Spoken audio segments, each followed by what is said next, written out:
selamat sore Indonesia.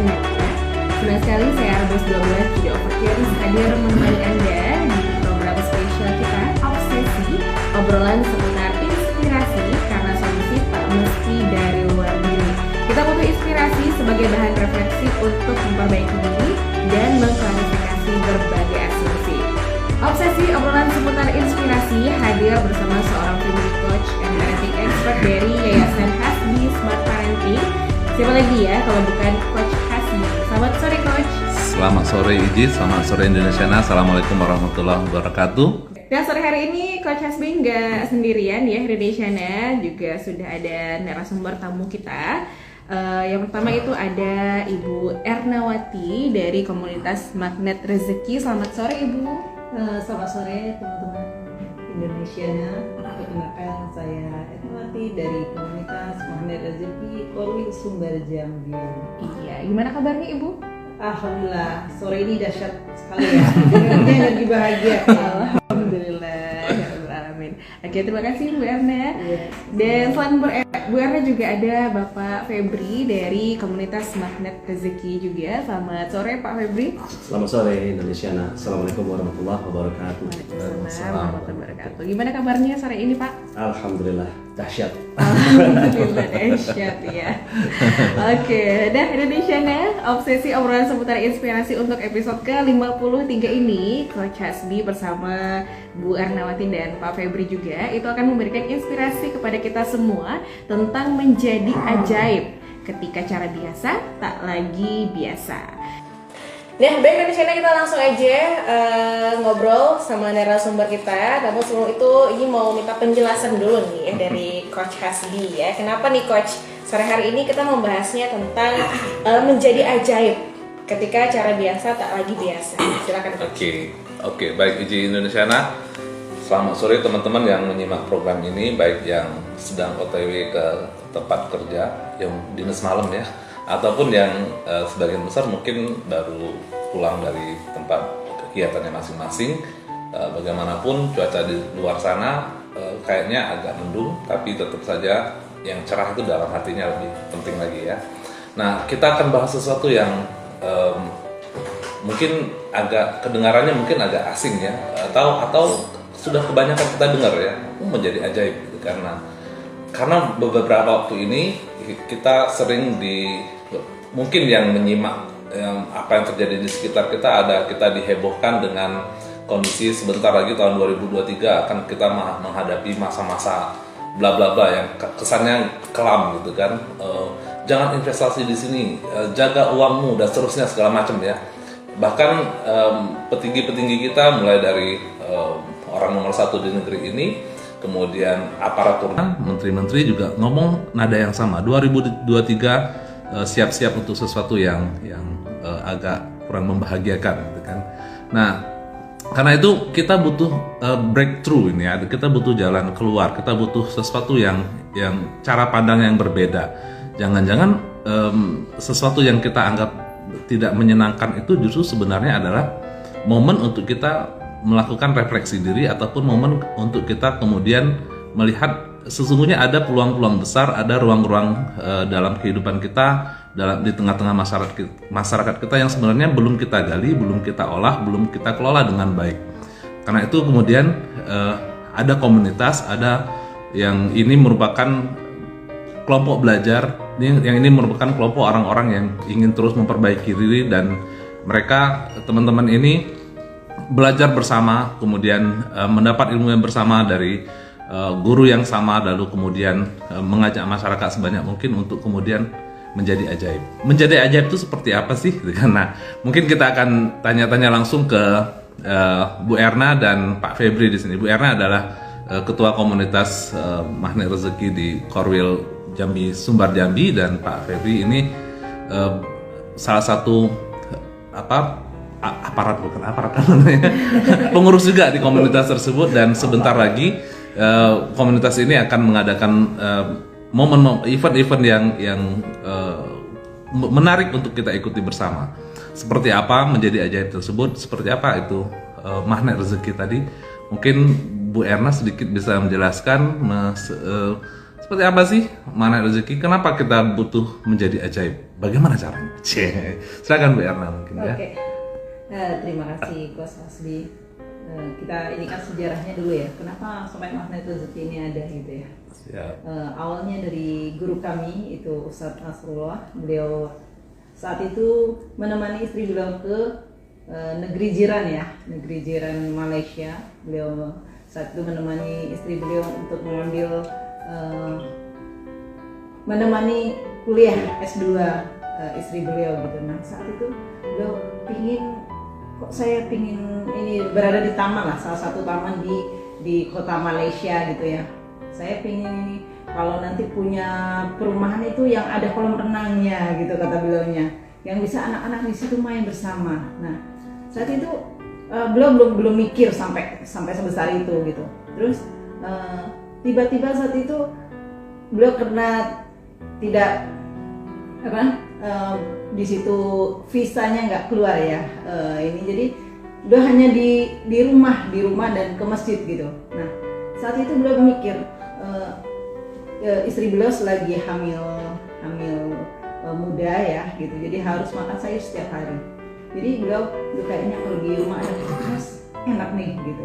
Nah saat itulah ujuk-ujuk, nah itu ya kalau di Imam Raji ujuk-ujuk mak duduk, tiba-tiba langsung ini ada kulkas nih di depan ya. Saat itu memang beliau ini pengen kulkas itu, ada yang naruh kulkas kalau di Malaysia kan ada ya ini ya. Jadi setelah itu beliau merenung gitu, ini dapat sesuatu gitu. Jadi ketika selaras antara pikiran dan perasaan kita itu ternyata dunia ini satu sama terhubung. Jadi apa yang kita pikirkan itu alam langsung menyetujuinya gitu kalau bahasa kerennya ya gitu.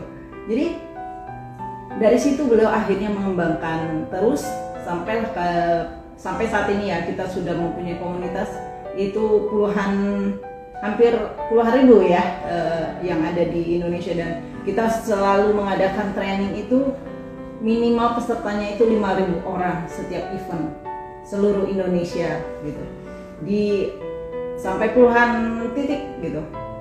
Nah, apa sih sebenarnya magnet rezeki? Magnet rezeki itu adalah duduk diam, rezeki datang. Nah, teman-teman pasti penasaran ya, kenapa kok duduk diam rezeki bisa datang?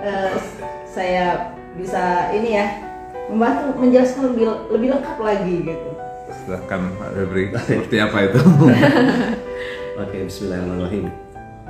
Coach Hasbi, kenapa kita butuh keajaiban itu ya Coach ya? Yes. Karena sebenarnya secara sunnatullahnya itu tuh kita manusia ajaib. Oke. Kita tuh manusia ajaib karena leluhur kita Nabi Adam itu diciptakan di surga dan ditempatkan di surga, di mana di sana segala satunya tuh ajaib. Oke. Jadi sebenarnya itu manusia ajaib. Tetapi seiring perkembangan zaman sekarang gitu ya, itu keajaiban tuh sudah makin tidak dikenali lagi gitu. Orang malah cenderung nggak percaya sama keajaiban. Ya. Dibilang kalau ada yang ajaib tuh dibilang tahayul ya, dibilang apa lagi macam-macam. Mistis. Goib gitu kan. Yes. Ngambil uang goib. Padahal sebenarnya kita tuh makhluk ajaib. Ya. Kalau saya boleh kutip Coach dari Quran ya, itu ada tuh. Ini juga landasan dari magnet rezeki Coach. Jadi Quran surah Ali Imran ayat ke-38. Itu kisah ibunda Siti Maryam. Yeah. Ya, jadi Siti Maryam itu kan dipingit ya, di satu mihrab gitu. Kamar ruangan beliau itu semua dikunci ya. Nggak ada yang bisa masuk kecuali Nabi Sulaiman. Nabi Zakaria. Paman beliau. Ya. Nah, satu ketika Nabi Zakaria masuk ke dalam mihrab Siti Maryam dan menemukan banyak makanan. Padahal Nabi Zakaria nggak pernah ngerasa ngasih makanan gitu ya sama Siti Maryam. Lalu ditanya, wahai Maryam, dari mana seluruh makanan ini? Nah, kata Siti Maryam, ya dari Allah lah. Gitu ya. Allah kalau mau kasih rezeki itu nggak pakai perhitungan. Gitu. Nah, begitu Coach sebenarnya keajaiban kita. Nah, tapi mungkin teman-teman di rumah Indonesia bilang ya itu kan Nabi, itu kan ibunda Nabi gitu ya. Biasalah ajaib kan punya mukjizat gitu kan. Oke. Ya oke lah kalau sampai situ Coach. Itu ibunda Nabi. Sekarang ada lagi nih satu kisah di mana ada seseorang yang sangat tidak dikenal. Itu juga punya keajaiban. Di Quran surat An-Naml ayat 38. Ya ini kisahnya umat Nabi Sulaiman. Oke. Di mana pada saat itu Nabi Sulaiman lagi ada meeting gitu ya sama para pembesar-pembesarnya. Lalu beliau bilang, wahai para pembesar, siapa yang bisa bawa singgasana Ratu Bilqis ke sini? Ya, yang Oke. paling cepat. Ya. Kemudian Ya.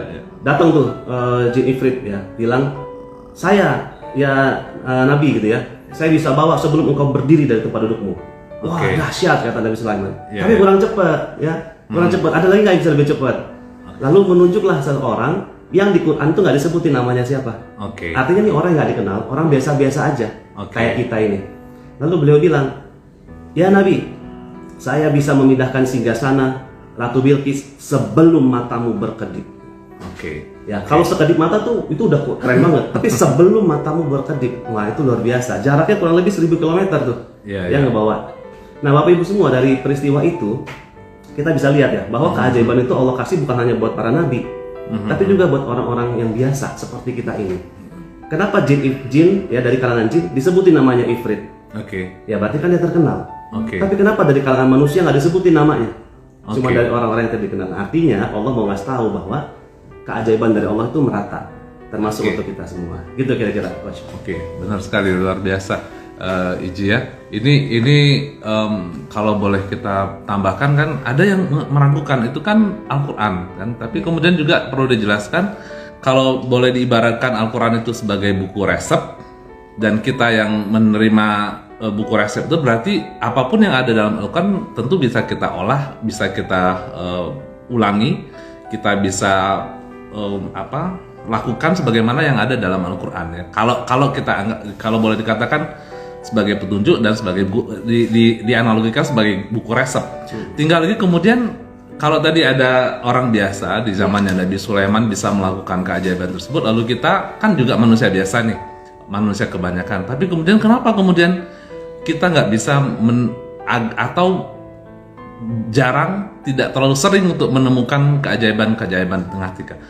Jangan-jangan kita memiliki penghalang, penghambat, atau ada apa yang kemudian membuat kita sepertinya kalau kita baca status-status kan kok aku gini-gini aja, kok aku gini-gini terus kan, dan keluhan-keluhan lainnya. Kenapa bisa demikian? Mungkin Pak Febri, kenapa kita tidak bisa menikmati lebih banyak keajaiban-keajaiban atau bisa tidak menemukan keajaiban pada diri kita? Dan padahal kita kalau kita mengiyakan apa yang dikatakan oleh petinggi-petinggi kita tersebut, tahun 2023 kondisinya akan mengerikan, tidak menyenangkan, maka kita butuh keajaiban kan? Nah, kenapa kita atau apa yang menghambat kita untuk mendapatkan keajaiban tersebut? Silakan Febri.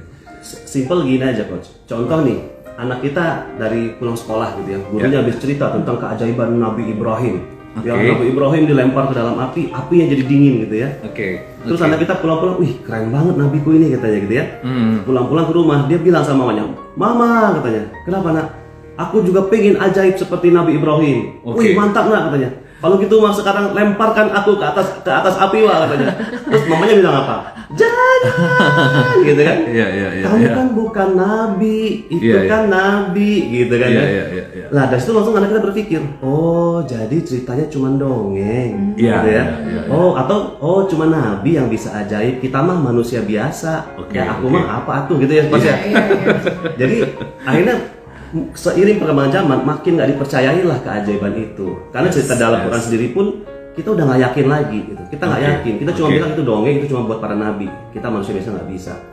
Nah harusnya kalau anak kita bilang begitu, Mama aku juga pengen seperti Nabi Ibrahim, cemplungkan aku ke dalam api. Siap nak, mantap katanya, akan melakukan. Tapi sebelumnya kamu harus sesoleh Nabi Ibrahim. Kalau sudah sesoleh Nabi Ibrahim, insya Allah nanti juga bisa sehebat Nabi Ibrahim. Kan gitu harus jawabannya. Jadi apa anak kita bisa bilang, oh iya juga gitu ya. Lalu apa yang harus aku lakukan? Nabi Ibrahim tuh nak, kalau dengar suara azan langsung nak siap-siap bersolat misalnya gitu kan. Kita bisa masukkan pendidikan-pendidikan yang terbaik ke dalam terkini, diupdatekan terkini gitu. Kira-kira seperti itu. Nah, lalu kenapa sih sekarang kita nggak ajaib? Seperti tadi Coach Hasbi bilang ya, memang ada penghalang gitu ya Coach ya. Ada penghalang yang menghalangi kita. Karena sebenarnya keajaiban maupun rezeki dari Allah itu sudah sangat berkah berlimpah. Allah turunkan dari atas lah katakanlah begitu ya. Tapi ada yang menghalangi gitu. Kalau ibaratnya hujan, kita ada di bawah hujan gitu ya, hujan lebat, kita ada di bawahnya. Kita kan pasti harusnya basah kuyup dengan air hujan. Tapi ada loh orang-orang yang nggak basah kuyup. Ya, malah mungkin cuma kena ciprat-ciprat aja gitu ya. Nah, orang-orang yang nggak basah kuyup kalau ada di bawah air hujan, itu berarti dia lagi pasang perisai. Mungkin dia pakai payung, ya dia pakai mantel hujan, sehingga dia nggak kebasahan. Ya. Nah, begitu juga dengan rezeki dari Allah. Kalau ibaratnya air hujan itu rezeki dari Allah, kita ada di bawah, harusnya kita tuh basah kuyup dengan rezeki Allah. Penuh keajaiban gitu kan. Tapi kenapa nggak ajaib? Karena kita juga pasang perisai. Gitu. Nah, perisainya itu adalah dosa. Dosa lah yang menghalangi kita dari keajaiban yang Allah turunkan. Dosa yang menghalangi kita dari keberlimpahan rezeki yang Allah beri. Jadi kalau sekarang hidup kita seperti ini atau nanti tahun 2023 diperkirakan seperti itu gitu ya, itu bukan karena Allah nggak kasih rezeki, bukan karena Allahnya nggak baik sama manusia, tapi karena kita sendiri yang pasang perisai, kita cintai dosa-dosa kita pegang erat dosa kita. Gitu. Seperti itu ya. Nah itu Iji ngerti.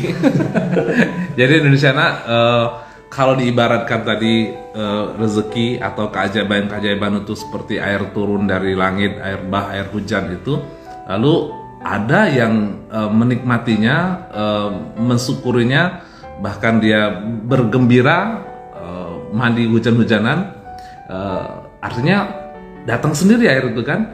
Tapi ada juga kemudian yang mengelaknya, menutupinya, menghalanginya, bahkan ada yang juga mengumpatnya, memakinya. Ya hujan lagi.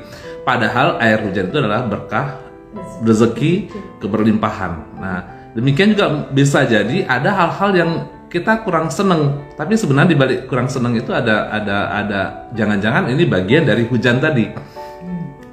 Kita tahu misalnya ada orang yang kemudian ketika hujan tuh ya jemuranku kan. Yang dia pikirkan hujan jemurannya. Padahal air tadi keberkahan yang kemudian bisa membasahi bumi, bisa jadi menambah stok air, bisa jadi kemudian membasuh daun-daun dari debu-debu yang lengket, atau bahkan kemudian bisa menyuburkan tanaman.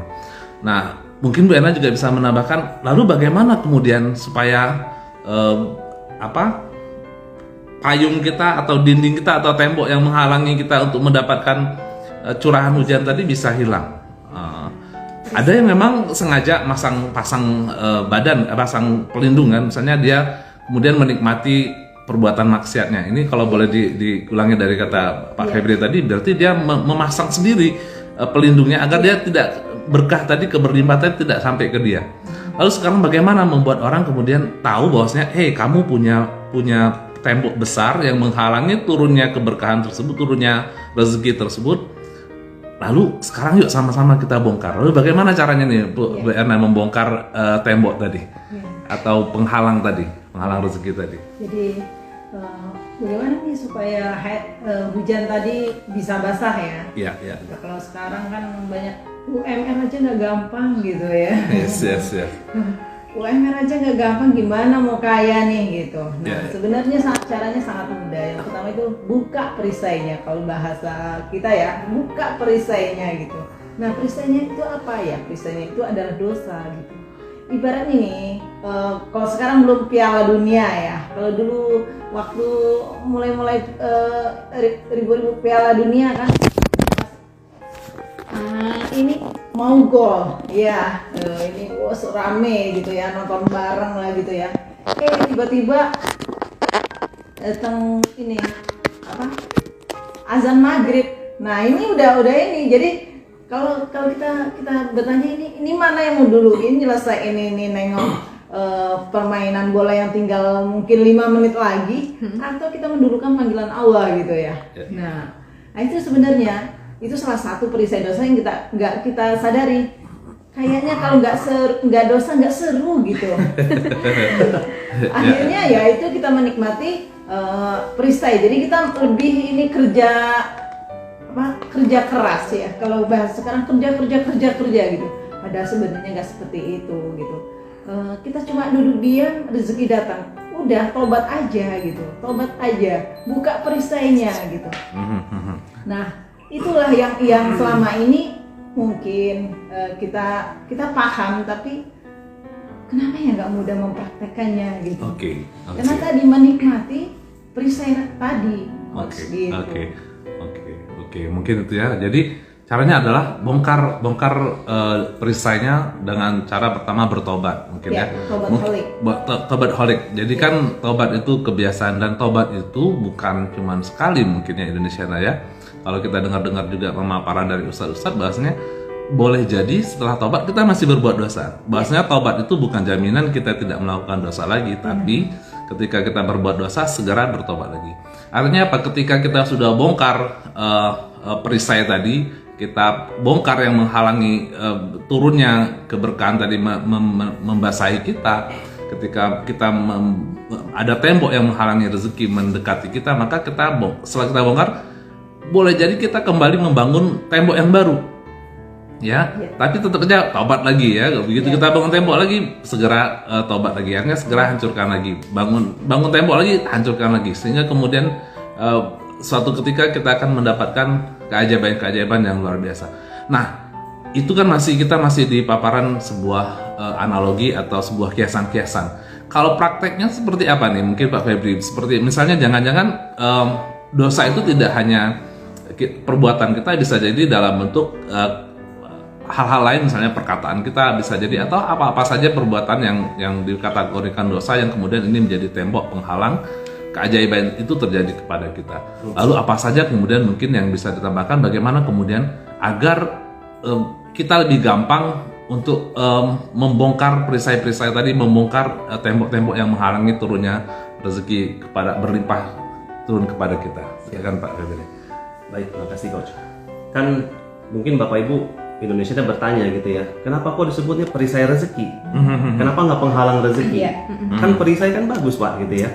Orang kalau perang itu kan rata-rata pakai perisai zaman dulu gitu ya, supaya selamat lah katakanlah gitu ya. Itu kan bagus. Nah, kenapa kita sebut perisai rezeki? Karena memang kecenderungannya dosa-dosa yang kita genggam erat itu, kita kadang nggak sadar kalau itu dosa, sehingga kita pegang erat, kita peluk erat terus dosanya. Kita nggak sadar tuh kalau itu dosa. Nah, kalau misalnya, mohon maaf nih, misalnya ya zina, merampok, itu kan mungkin kita sama-sama menyadari hal itu ya, dan mungkin kita tidak melakukannya. Tetapi ada hal-hal yang halus ya, yang tanpa sadar kita lakukan terus-menerus, ternyata itu adalah dosa. Contoh seperti tadi Coach Hasbi bilang ya, hujan gitu kan. Kita udah lama nih nggak nyuci pakaian, udah seminggu gitu ya. Hari itu lagi libur nyuci pakaian, wah panas bagus nih gitu ya. Jemur pakaian. Begitu pakaian dijemur, tiba-tiba hujan. Terus kita bilang, ya hujan gitu ya. Nah, Bapak Ibu perhatiin, ya hujan itu kan sangat negatif Bapak Ibu. Berarti kan tanpa sadar kita tuh lagi mikir, ya Allah, saya ini lagi butuh panas, nggak butuh hujan. Kok dikasih hujan sih gitu ya? Nggak ngerti amat sih, mungkin gitu kira-kira lah ya. Dalam hal itu, berarti kita lagi suuzon sama Allah. Seolah-olah Allah kasih sesuatu tuh nggak bagus buat kita. Padahal setiap takdir yang terjadi udah pasti skenario terbaik pilihan Allah buat kita. Suuzon ini yang cuma bilang ya hujan, itu perisai juga Bapak Ibu semua. Itu dosa pikiran karena kita lagi suuzon sama Allah. Hal-hal yang seperti ini nih yang mau kita bongkar.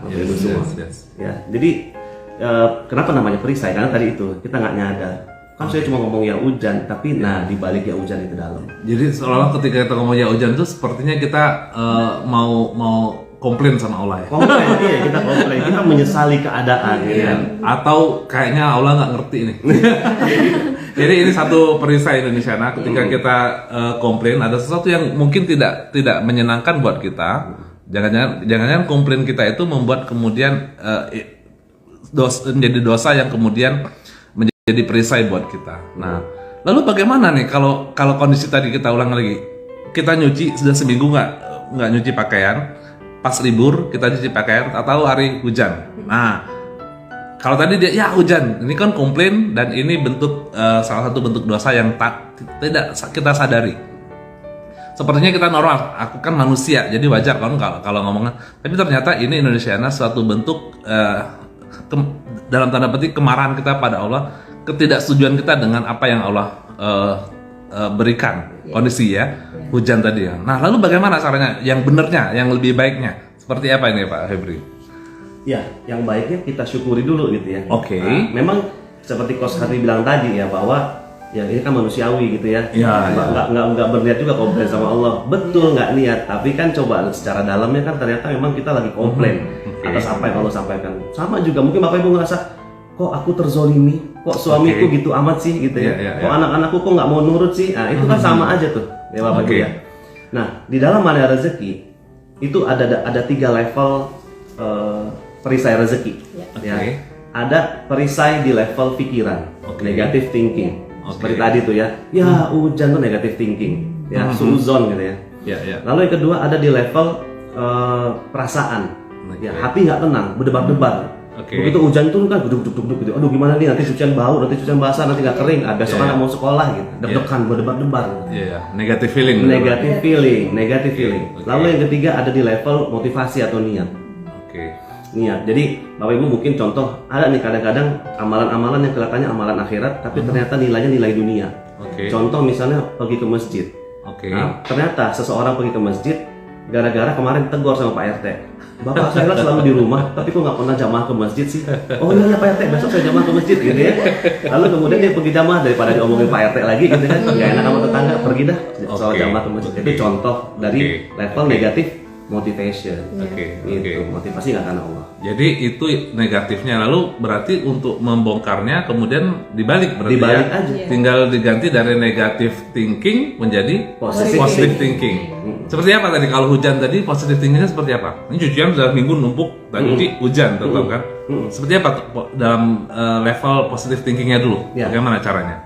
Kita latih ya coach ya. Latih.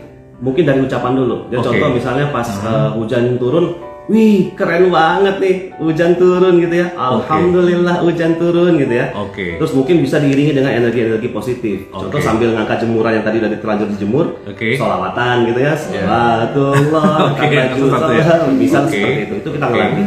Itu latih positive thinking dan positive feeling. Salawatnya itu positive feeling. Karena Bapak Ibu semua, positive feeling itu hanya bisa didapat melalui ibadah. Jadi positive feeling hanya bisa kita dapat melalui ibadah. Kalau positive thinking bisa lewat perbaikan kata-kata tadi ya? Iya, lewat apa namanya itu afirmasi positif. Kita mengubah kata-kata kita menjadi lebih positif, memilih kata-kata yang positif. Gitu. Lalu hasil dari positive thinking dan positive feeling tadi mengarah kepada nanti kita bisa menjadi orang yang positive motivation.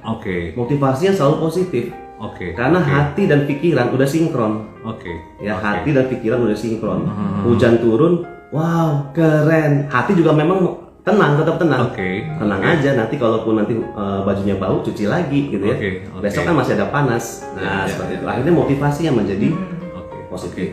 Bahkan kemudian bisa jadi kita bisa melihat opsi-opsi lain ya, pilihan-pilihan tindakan yang bisa kita ambil ya setelah kita memperbaiki thinking kita, feeling kita, motivasi kita, tiba-tiba jangan-jangan kita bisa menemukan jalan lain. Kalau tadi misalnya hujannya kita pakaian kita jemur, lalu kita punya jalan lain, wah kayaknya bisa bagi-bagi beli mesin cuci atau bagi-bagi rezeki ke tukang laundry gitu. Iya, benar banget. Ya kan?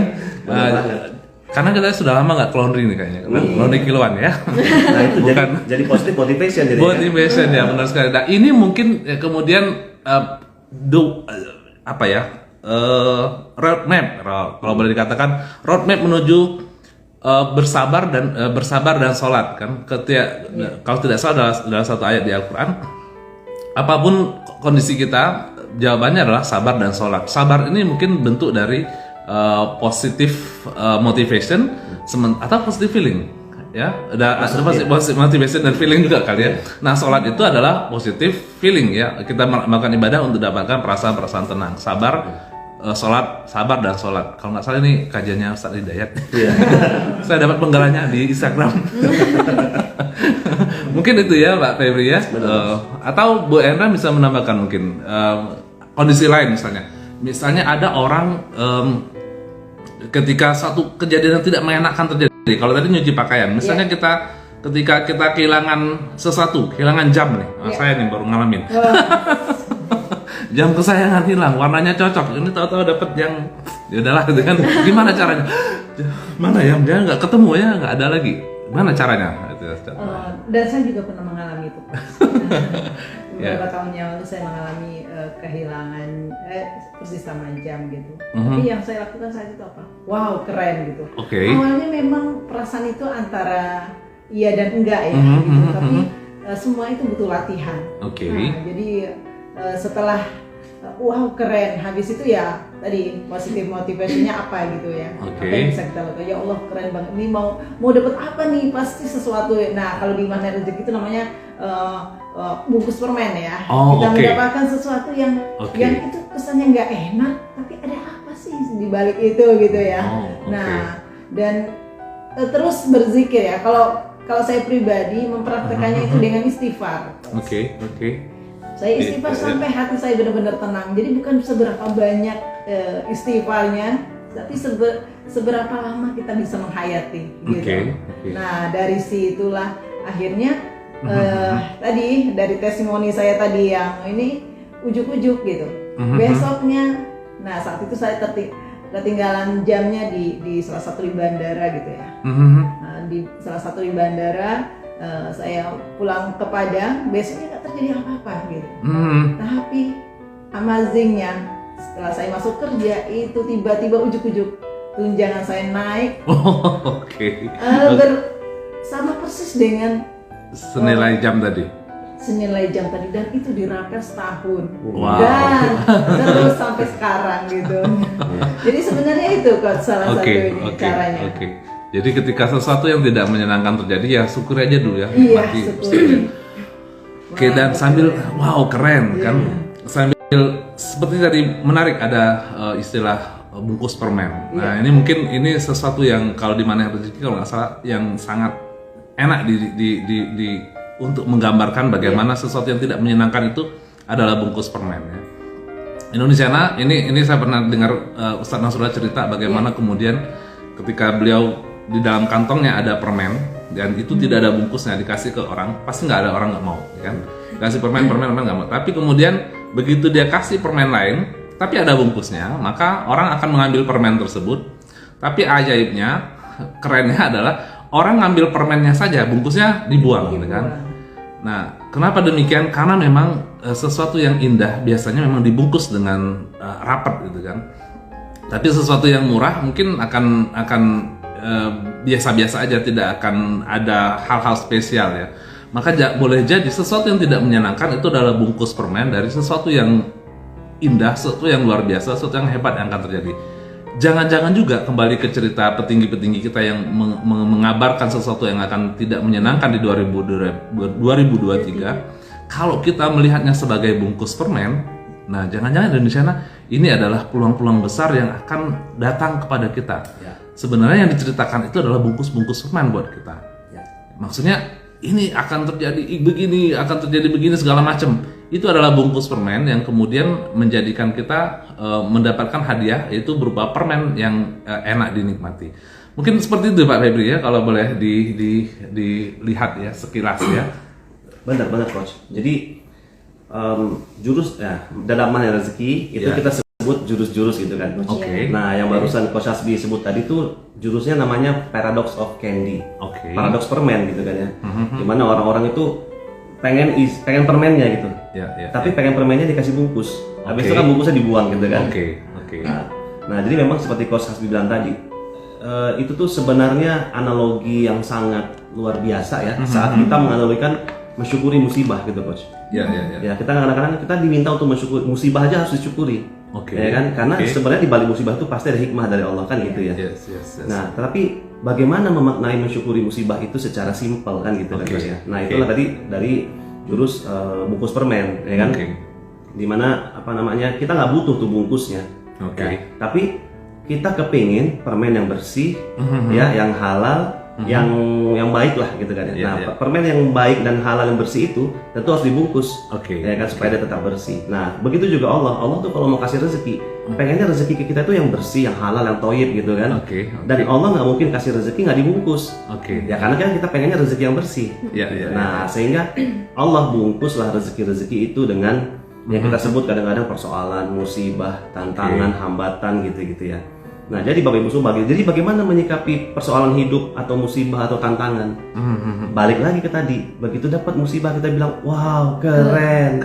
Kenapa keren? Karena Allah lagi mau ngasih permen. Yes. Ya kan, di balik ini pasti ada permennya, udah pasti. Bapak Ibu kalau saya kasih permen, kan yang dilihat bungkusnya kan, karena permennya di balik itu. Tapi kan pasti udah happy kan, terima kasih dikasih permen gitu kan. Gitu. Nah, harusnya kita juga begitu, dengan melihat bungkus ya kita udah happy gitu bahwa ya Allah lagi mau ngasih permennya gitu ya. Nah, paling kita berdoa, ya Allah segerakan ya Allah permennya gitu ya. Oke. Tapi tetap kita harus terima bungkusnya. Terima dulu, kalau kita nggak terima nggak bakal dapat permennya. Mungkin ada analogi lain seperti orang nerima paket ya. Benar. Paket dari JNEK atau JNT dan segala macam. Kita dapat paket, ada bungkusnya.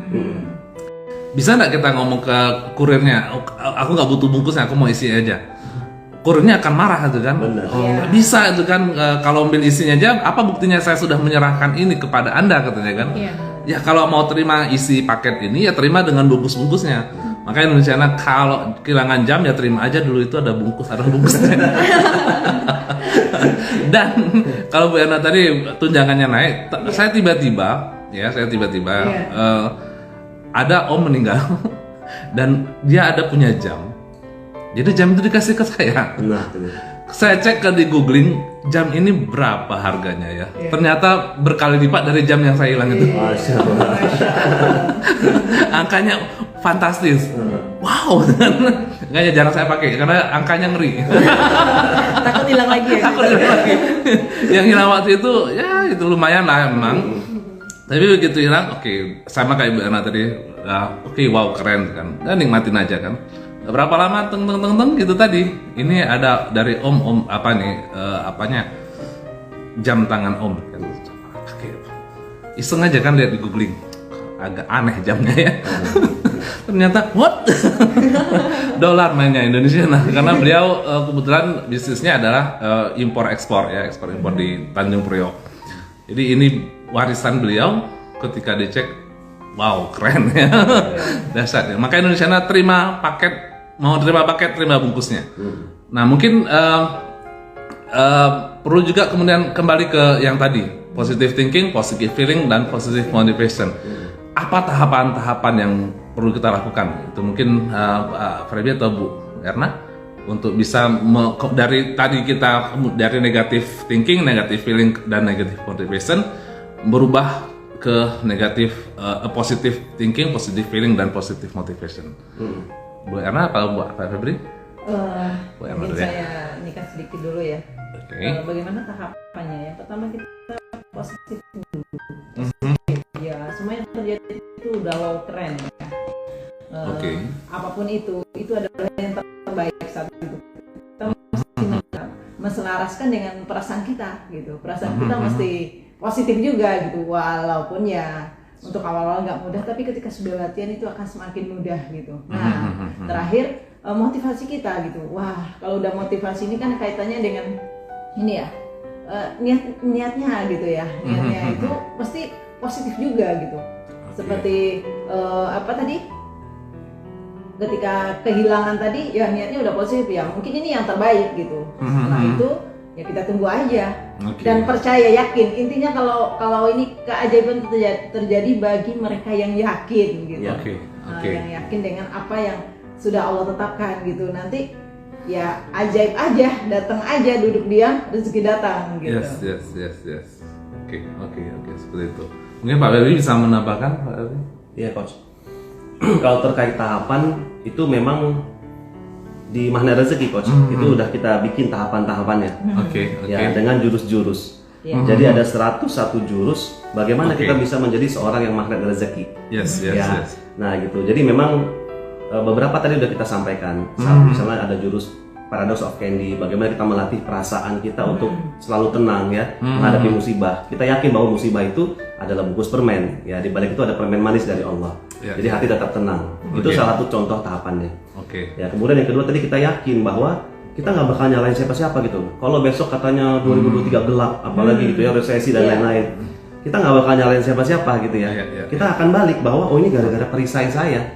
Kalau kondisi resesi, kondisi kenaikan BBM, kondisi lain-lain itu kok sampai membuat hati saya nggak tenang, sampai membuat saya nggak nyaman, itu berarti pasti karena perisai saya. Oke. Karena dosa yang saya perbuat sehingga kejadian itu tidak nyaman saya hadapi.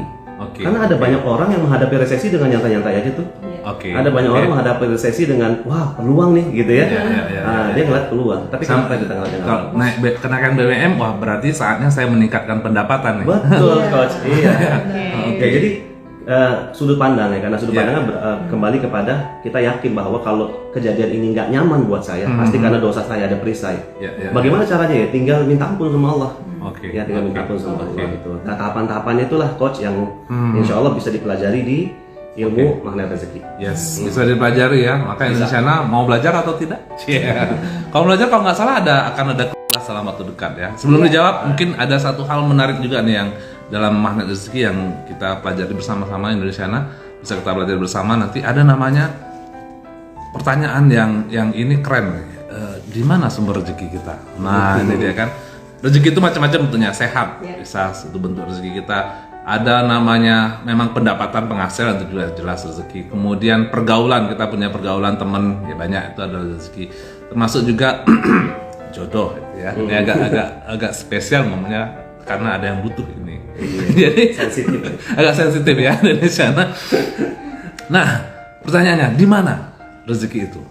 Nah, Indonesia sudah tahu. Ini dalam magnet rezeki ini sesuatu yang kalau nggak salah sangat dalam dikupas oleh Pak Anas. Mungkin Bu Erna bisa menjelaskan di mana sih sumber rezeki kita? Cie.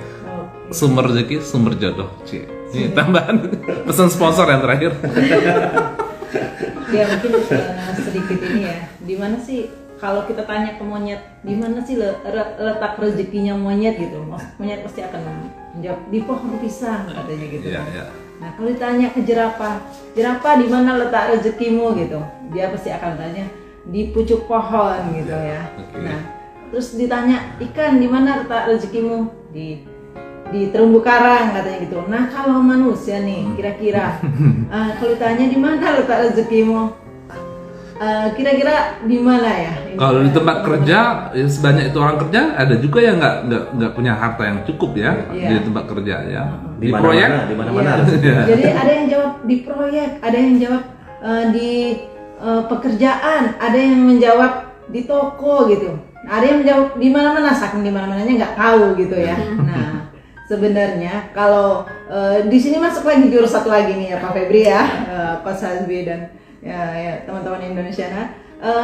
Itu sebenarnya rezeki itu terletak di kebahagiaan dan kemuliaan orang lain karena kita gitu. Jadi selama ini kita sering seperti nelayan pingin ikan yang banyak, tapi caranya nggak tepat. Itu caranya dengan membom terumbu karang. Justru membom ya, merusak malah merusak. ya. Jadi saat itu mungkin dapat ikan yang banyak, tapi besok-besok sudah nggak ada lagi. Nah, kita nggak nyadar itu juga salah satu dari perisai rezeki tadi. Karena kita tidak menjaga terumbu karang gitu. Mungkin itu mungkin Pak Febri mau menambahkan sedikit. Jadi di mana Pak Febri? Jadi di kebahagiaan dan kemuliaan orang lain itu tadi. Kemuliaan dan kebahagiaan orang lain karena kita di situ letak rezekinya. Jadi yuk Indonesia kita sama-sama renung gitu ya. Udah berapa banyak gitu. Kalaulah rezeki itu dititip pada kemuliaan dan kebahagiaan orang lain karena kita, coba kita renungkan udah berapa banyak nih orang-orang yang hatinya tersakiti karena kita. Wow. Orang-orang yang terhinakan karena tindakan-tindakan kita. Ya. Jadi wajar nggak sih kalau sekarang hidup kita begini? Penuh persoalan ya. Banyak hal-hal yang nggak menyenangkan terjadi. Kenapa kita sendiri yang ngebom terumbu karang kita? Ya. Padahal Allah titip rezeki di situ.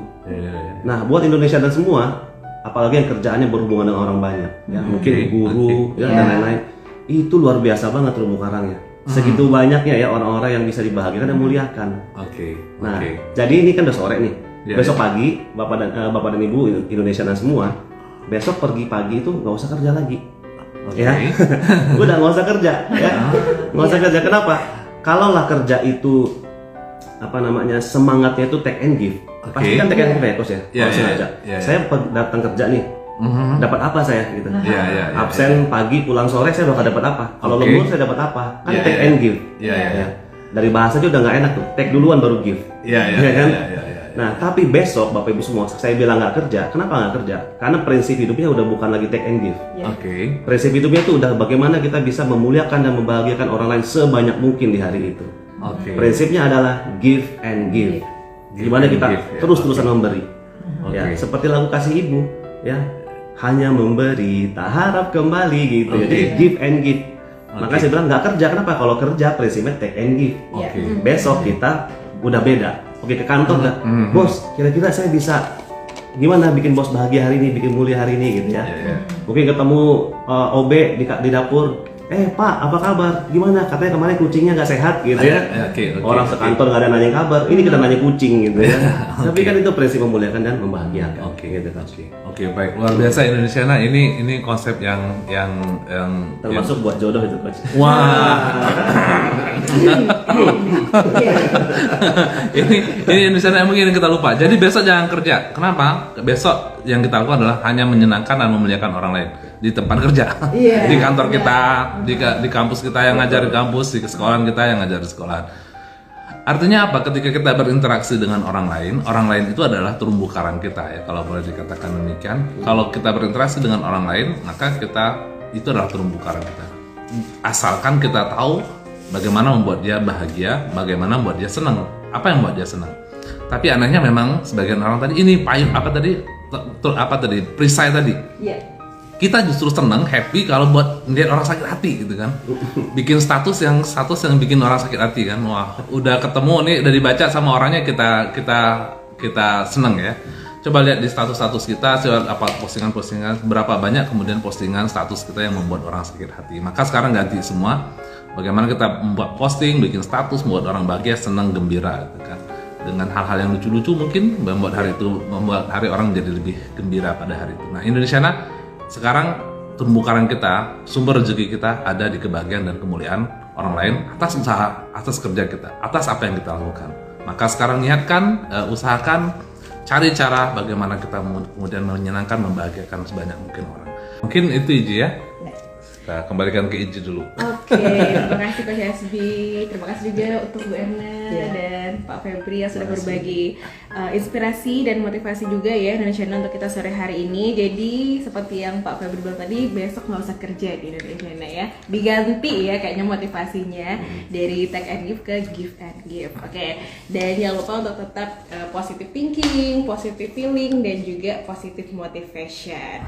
Nah Indonesia itu tadi ya obsesi kita, obrolan seputar inspirasi untuk sore hari ini dengan topiknya yang luar biasa sekali, yaitu menjadi ajaib ketika cara biasa tak lagi biasa.